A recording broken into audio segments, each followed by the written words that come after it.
hadn't planned to look inside his mother's kitchen. I was only there to drop off a plant. Some stupid housewarming gesture Liam asked me to do as a favor, while he claimed he needed space to think. He told me he wasn't ready for commitment. And I, loyal and naive, believed him. His mother greeted me with warm eyes and a tray of cookies, like we were still in some version of the past where things made sense. I followed her into the kitchen, my stomach churning with unexplainable tension, and that's when I saw it. The fridge was covered in magnets, sunflowers, smiley faces, alphabet letters. But at the center, commanding all attention, were 3 glossy photos. A couple, holding hands, laughing. His arms wrapped around her waist like they were molded together. Her hand perched elegantly on his chest. The ring hit me first. Then her face, then his. It was Liam, and she wasn't me. In the photo, he was wearing the same shirt he'd worn on our last date night. The one where he said he felt overwhelmed, said he needed to slow down, said he didn't want to hurt me by moving too fast. Meanwhile, he was scheduling engagement photos. Above the photos were glittery letters. She said yes. My brain stalled. I blinked hard, expecting the image to change, expecting someone to laugh, to say it was a joke, that it wasn't what it looked like. But the truth doesn't blink. I took a step back, almost knocking into a bar stool. My hands trembled. My lips parted, but no sound came out. I stared at the photos like they were surveillance stills of a crime scene, and in a way they were. The crime was emotional fraud. The victim was me.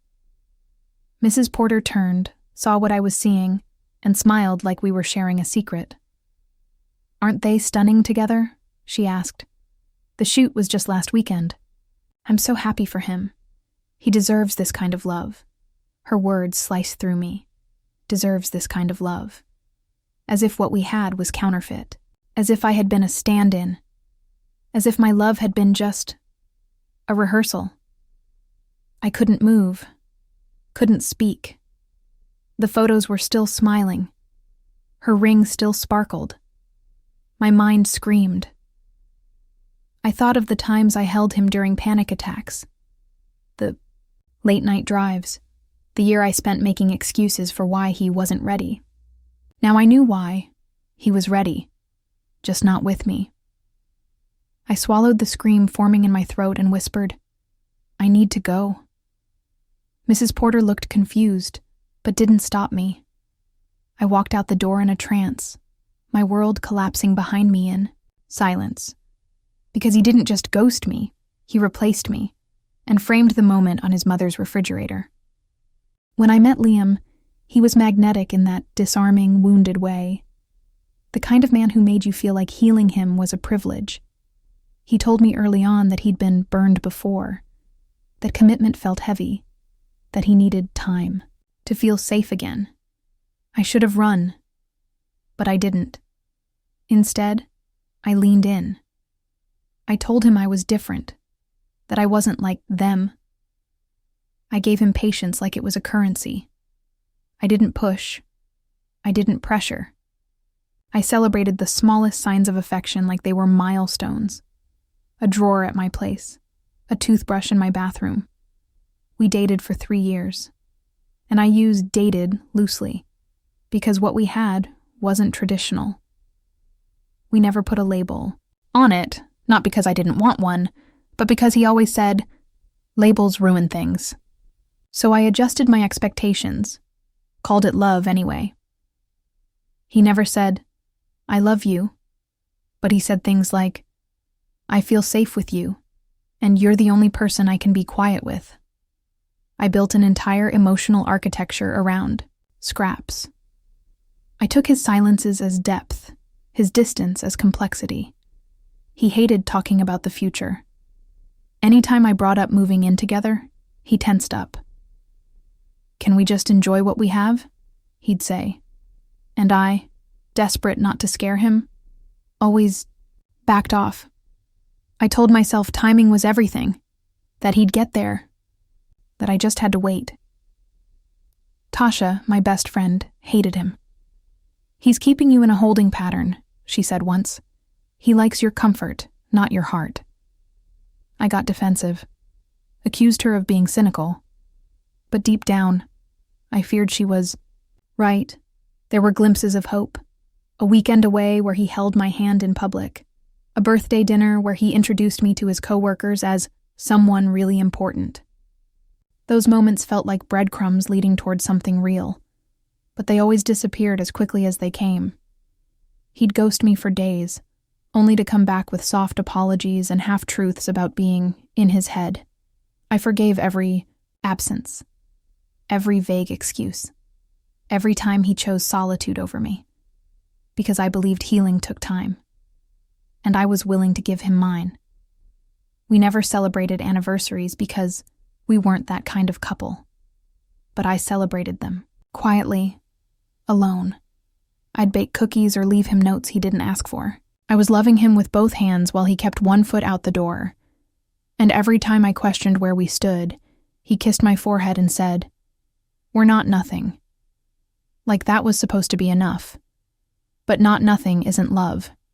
It's purgatory, and I stayed there far too long, waiting for a man who'd already picked someone else to share his future with. There were moments I mistook neglect for emotional depth. Like the time he ignored my texts for 2 full days, then showed up with a bottle of wine and said he'd been lost in thought. I accepted that, poured the wine, sat with him in silence, thinking I was special for being someone he could shut down around. He never asked about my day. Not really. He'd nod while I talked, scroll his phone, zone out. But if I asked about his writing, his stress, his dreams, he lit up. I became his therapist, his emotional punching bag, his mirror. Never his partner. When I got promoted, he barely reacted. "That's great," he said, eyes on his laptop. I waited for more.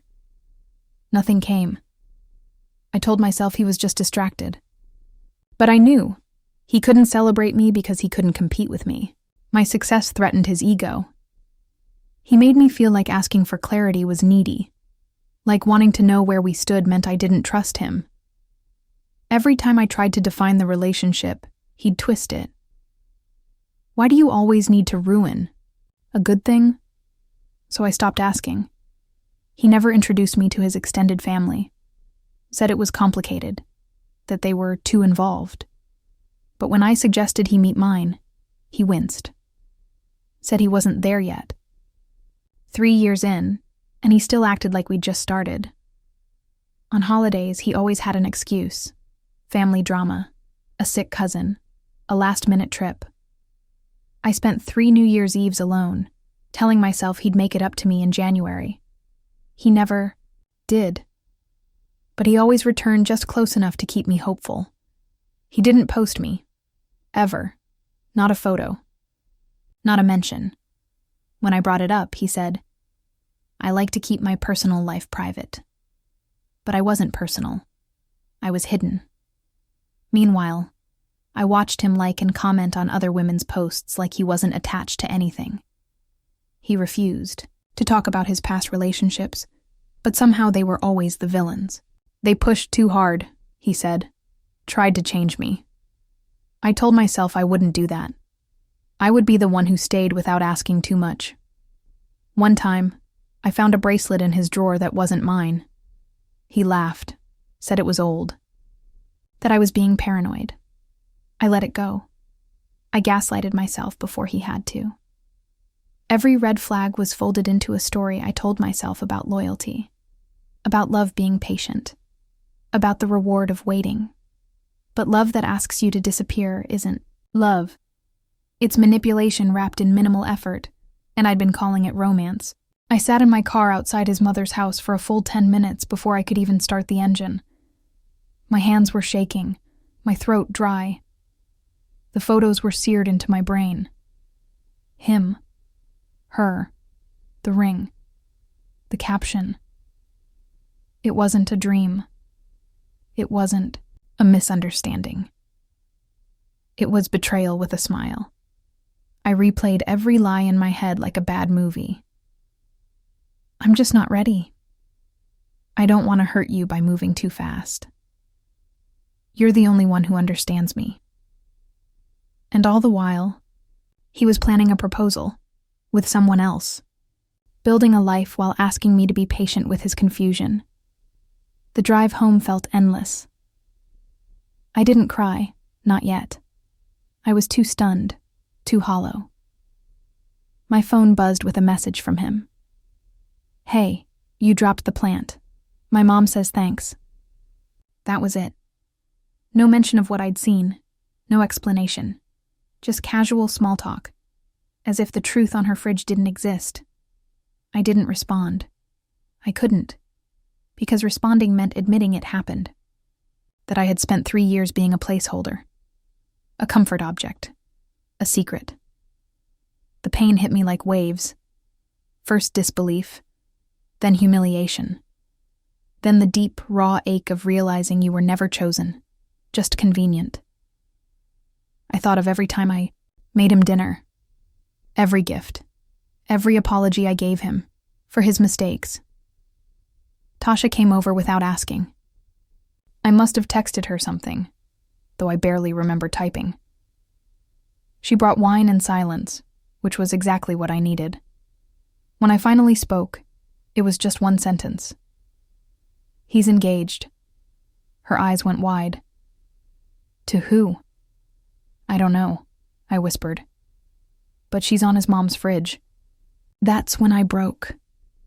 The sobs came in heaves, ugly, loud, from a place so deep I didn't know it existed. Tasha held me while I crumbled, while the truth sank in that the man I built my world around was never building anything with me. The worst part wasn't that he loved someone else. It was that he let me believe I had a chance. He watched me stay loyal, stay quiet, stay hopeful, while already knowing I wasn't his future. He let me pour my heart into a cup he handed to someone else. And the moment I saw that photo, I didn't just lose him. I lost the illusion I had been clinging to for 3 years. The days that followed felt like walking through water, slow, heavy, muffled. I barely ate. I didn't sleep. My body moved, but my mind was trapped in that kitchen, staring at those photos, replaying the smile he wore when he told me I was everything but not now. I called in sick to work. My boss didn't ask questions. I think my voice gave everything away. I stayed curled on the couch, scrolling through old texts, trying to pinpoint the exact moment he stopped choosing me. But it wasn't a moment. It was a slow bleed. He sent a few messages, casual, detached. Hey, you okay? I'm sorry if things got confusing. Hope we can talk soon. I didn't answer, because confusing wasn't what happened. Cruel was. Calculated. Cowardly. Tasha checked in constantly. She brought food, tried to distract me with stories from work, from life outside my heartbreak. But everything she said felt distant, like I was behind glass. I nodded, smiled, pretended. But inside, I was unraveling. What hurt most wasn't the cheating. It was the acting. He had kissed me while wearing another woman's ring in his pocket. Told me to be patient while planning a future I wasn't invited to. That's not just betrayal. It's performance. And I'd been the audience, applauding his deceit. I started deleting things. Photos, messages, memories. It felt like peeling off a second skin. Raw, painful, necessary. I unfollowed him, blocked his number. But the damage was done. He was in my playlists, my furniture, my morning routines. One night, I found an old letter he wrote me, from year 1. It said, "You feel like home." I laughed out loud. Sharp. Bitter. Because he never meant to stay. He just liked the shelter while it lasted. I stood in the shower until the water ran cold, trying to wash him off me, off my skin, off the years. But heartbreak doesn't rinse clean. It settles in the bones. It lingers in the echoes of what you thought was real. But even in the grief, something shifted. I stopped waiting for an apology. Stopped, hoping he'd show up at my door with remorse. Because some people don't break your heart to teach you something. Some break it because they were never capable of holding it in the first place. I needed answers, not to get him back, but to make sense of the madness. Closure wasn't going to knock on my door. I had to find it myself. So I started digging. Quietly, methodically, like a woman searching through the rubble of her own life. His social media was still private, but his mother's wasn't. That's where I found more photos. A slideshow from the engagement party. Her name, Julia. Blonde, smiling, delicate. They looked like a catalog couple, posed, perfect, and completely fraudulent. I recognized the venue, a winery just outside the city. We'd gone there on my birthday, the year before. He said it was too expensive to go again. Apparently, it wasn't too expensive to propose at, just too expensive with me. I found Julia's Instagram. Public. Overflowing with curated love. She had no idea who I was. Her captions were painful poetry. I knew from the first moment. My forever. I almost pitied her. Almost. But then I saw the timeline. They had been together for over a year. A full year overlapping mine. He didn't fall in love with her after us. He fell in love with her during me. Or maybe not even love. Just the kind of commitment he claimed he wasn't ready for when it was my hand waiting for a ring. I sent screenshots to Tasha. She replied instantly, "Girl, you were the mistress and didn't know it." The words hit like glass. Shards of truth slicing through every story I'd told myself about loyalty, patience, hope. It wasn't just betrayal. It was a con. He had compartmentalized his life so cleanly, so cruelly, that both of us were walking through alternate realities, and I'd been living in the one where he was trying. I considered messaging Julia, telling her everything. But what would that fix? She'd either already know and not care, or she'd find out on her own. And I wasn't going to waste another ounce of my healing on his next deception. Instead, I wrote it all down. Every lie. Every missed birthday. Every night I cried myself to sleep beside someone who was dreaming about someone else. I turned his ghost into ink, because I couldn't erase the past, but I could make sure it never repeated. Vengeance didn't look like keying his car or ruining his engagement party. It looked like silence. The kind that follows truth. The kind that scares men who build entire lives hoping you'll stay quiet. I didn't need to scream. I just needed to stop participating. I blocked him on everything. Not out of spite, but power. His messages, those half-hearted attempts to check in, went unanswered. I imagined him pacing, waiting for a reaction. That was his favorite drug. Attention. And I was finally clean. I mailed him a box. Inside, the hoodie I used to sleep in, the book he left on my shelf, the framed photo of us I found behind a drawer. No note. Just one post-it. You were never undecided. Just dishonest. I didn't send it for closure. I sent it as a mirror. His mother messaged me. I wish things had turned out differently. You're a lovely girl. I didn't respond, because lovely girls don't need permission to walk away from dysfunction. Julia posted a video of them touring wedding venues. I didn't flinch, because I knew the truth, that a wedding built on betrayal is a performance, not a promise. And sooner or later the script always cracks. I cleared out my apartment, rearranged the furniture, burned the candle he hated, bought new sheets, deep red, like resilience. For the first time in years, My home felt like mine. No shadows, no echoes, no waiting. Tasha and I went out.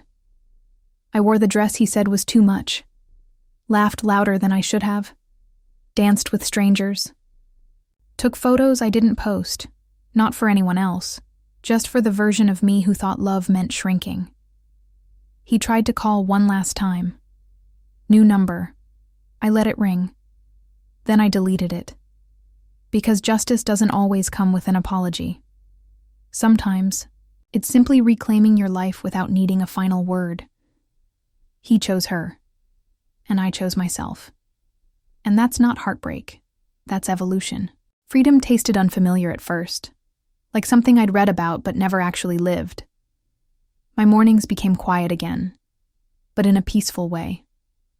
Not the silence of waiting for a text, but the stillness of no longer needing one. I started writing again. Not about him, but about me.